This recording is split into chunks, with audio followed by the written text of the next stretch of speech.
Et tout de suite, c'est l'invité de la rédaction. Fanny, vous recevez aujourd'hui Alexandre Scheuer. Bonsoir à vous. Bonsoir. L'étudiant en urbanisme est engagé dans les rangs de la France Insoumise. Candidat aux législatives de juin dernier, il est actuellement pleinement impliqué dans les manifestations contre la réforme du Code du travail.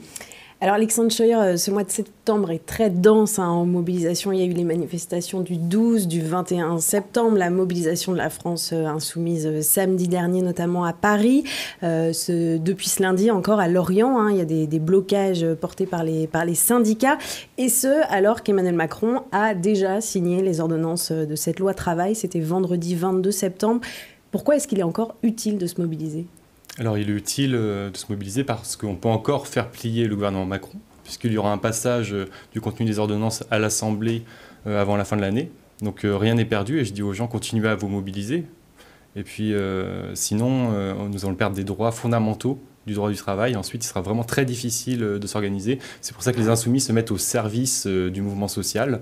Et nous avons nos propres événements, notamment samedi prochain, la casserolade. Donc ça sera à partir de midi.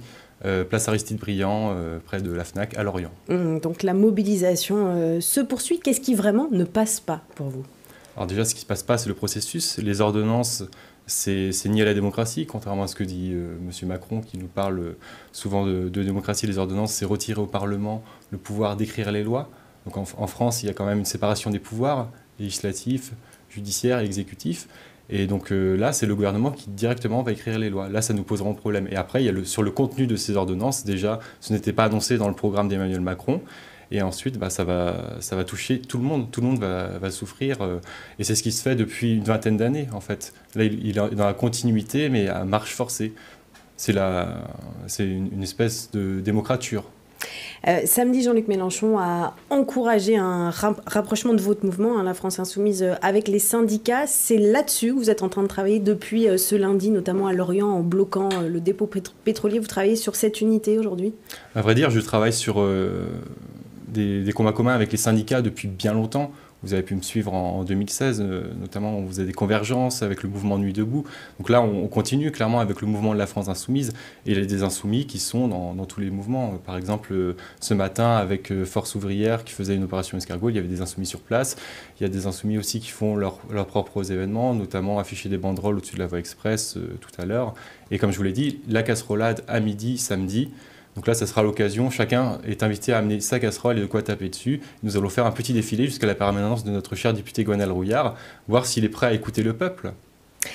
Vous parliez d'unité, on en a parlé il y a un instant. On sait que la mobilisation des jeunes, c'est souvent un élément déterminant dans les mobilisations sociales. Samedi, le leader de la France Insoumise s'est adressé directement à ces jeunes. Pourtant, on ne les voit pas beaucoup pour l'instant dans les défilés. Alors là, c'est la rentrée, donc... Il faut déjà que les jeunes fassent leur rentrée. Et puis, ils sont rentrés, là. Voilà, ils sont rentrés. Alors après, pourquoi ils sont on va pas les forcer à se mobiliser, bien évidemment. Mais moi, j'invite les jeunes de Lorient à aller dans la rue, rejoindre les syndicats. Après, c'est trop compliqué. Ce qui se joue, c'est difficile à expliquer, la pédagogie autour du texte pour les mobiliser. Je pense que tout le monde a compris que c'est un déni de démocratie, ce qui est en train de se faire. Après, des jeunes, il y en a déjà. C'est juste qu'il faut amplifier le mouvement. Et puis ça se fait petit à petit, il y a des liens qui se créent avec des jeunes et des syndicalistes. J'ai entendu dire que l'UNEF était en cours de restructuration sur Lorient, quelque chose qu'on n'a pas vu depuis des années. Moi-même j'étais à l'UNEF il y a 6 ans, là peut-être que quelque chose de nouveau va apparaître, mais nous on fait tout pour que ça aille dans le bon sens. Sur un plan un peu plus politique, la France Insoumise a fait l'impasse sur les élections sénatoriales de dimanche dernier. Ça veut dire quoi ? Ça veut dire que pour vous, c'est plus dans la rue qu'au Parlement que ça se joue en ce moment ? Alors les sénatoriales, ça intéresse peu de monde. Moi-même qui suis grand électeur, je suis allé voter au sénatorial. J'ai pu retrouver tous les notables du département. Et même, ça intéresse peu de monde, mais ça élit quand même des représentants qui siègent ensuite à la Haute Assemblée. Mais étant donné que la France Insoumise n'existait pas lorsque les grands électeurs ont été élus ces dernières années, ça n'avait aucun sens que nous nous présentions à ces élections. Nous sommes aux côtés du peuple, dans la rue. Pendant l'été, nous sommes allés faire du porte-à-porte, informer les gens sur le contenu des ordonnances. Nous avons fait des quiz. Il y a des gens à Kessler-de-Villars, à la Nester, qui ont pu nous voir. Et nous allons y retourner. Nous allons aller dans d'autres quartiers populaires, notamment Kervédanec, Bois-du-Château, etc. et partout ailleurs dans le département. Donc c'est sur le terrain que ça se joue. Voilà.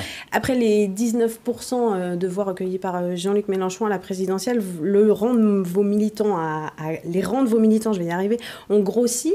En décembre prochain se tiendra la convention nationale de votre mouvement. Il va falloir se structurer à ce moment-là? Alors on est déjà en phase de structuration. On est la première force d'opposition aux politiques de Macron. Et donc là, sur l'Orient, ce que je peux vous dire, c'est qu'on est plusieurs dizaines d'insoumis. Et l'enjeu, maintenant, c'est de faire un maillage territorial. D'ailleurs, on lance des actions très locales, telles que la création d'un bagad insoumis. S'il y a des sonneurs qui souhaitent s'y joindre, je les invite à prendre contact avec nous sur Facebook. Donc il y a plein de choses qui se mettent en place. Et puis l'action aux côtés des syndicats.